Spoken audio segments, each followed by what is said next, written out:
Le plus grand terrain de la région avait pour patron une femme.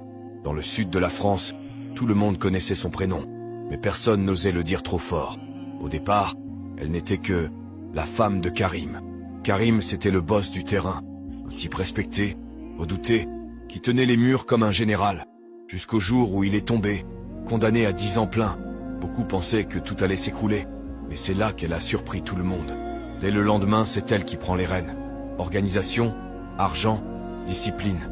Rien ne sortait, rien ne manquait.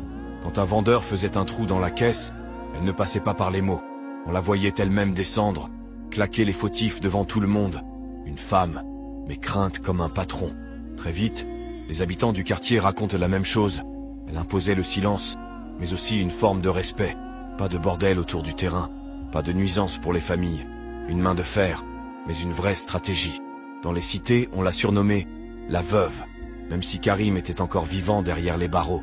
Et pendant toutes ces années, c'est elle qui a fait tourner le plus gros point du Sud, sans jamais se cacher, sans jamais vaciller. Et ce qui s'est passé quand Karim est sorti de prison a choqué tout le quartier. Abonne-toi pour voir la suite dans la partie 2.